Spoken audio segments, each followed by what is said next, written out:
Labis naman ng tuwang na darama ng mga taga-Davao habang pinapanood si Pangulong Rodrigo Duterte na nanunumpa sa bayan. Ang iba nga ay sinadyang maglagay ng malaking TV screen sa pampublikong pamilihan para lamang mapanood ang kanilang dating mayor na ngayon isa ng Pangulo. Mula Davao City nakatutok si Julius Disamburon live. Julius, may gabi!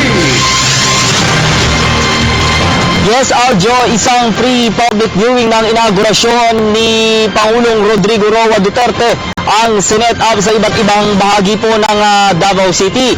Pangunahing sentro po itong Bangkerohan Public Market kung saan nga ay may mga estimated ito na hindi nalagpas ito, Aljo, ng 100 bilang na naabot at nakapanood ng nasabing inaugurasyon.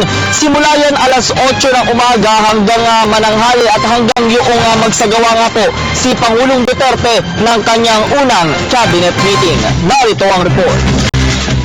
Daig pa teleserye sa telebisyon na inabangan ng mga Davaoenyos ang inaugurasyon ni Pangulong Rodrigo Duterte. Bawat establishmento, mapa-restaurant man o mga bangko, nakatutok hanggang sa makatungo si Pangulong Duterte sa palasyo ng Malacanang. Para maayos na mapanood ng publiko, ilang LED screens at public viewing areas ang ipinwesto. Isa sa mga ito ay nasa Bangkerohan Public Market. Si Aling Violeta Ranwes, na matagal nang naninirahan sa Davao, proud sa pag-upo ng dating ama ng syudad bilang ama na ngayon ng buong bansa. Matagal ko na pinapangarap na siya ang maging presidente sa Pilipinas. Kaysa lahat ng presidente, siya pa lang talaga ang nagawa na nito.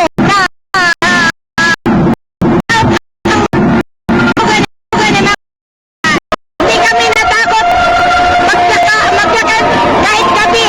Ilan din naman sa mga nanood dito umaasa sa dala ng punong ehekutibo ng pagbabago, maging ang maisakatuparan na masugpo ang kriminalidad at droga sa buong bansa.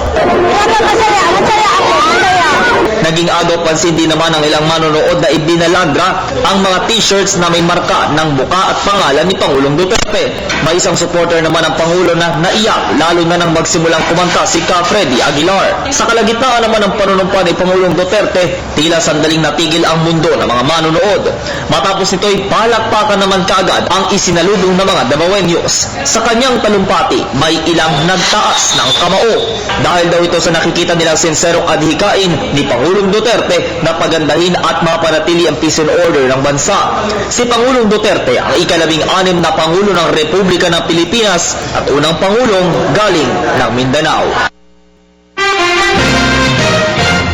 Samantala, Aljo, inilahad naman ni Attorney Tristan Duaita Domingo ang Assistant City Administrator for Administration ng Davao City Hall ang ilan sa mga naging accomplishments ni Pangulong Duterte habang siya ay nanunungkulan bilang Davao City Mayor, kung saan nga ay kabilang po dito ang pagpanatili ng safe sa 10 oras ng gabi at maging po ang peace and order sa buong syudad at gayon din po ang maagap na pagresponde ng Central 911.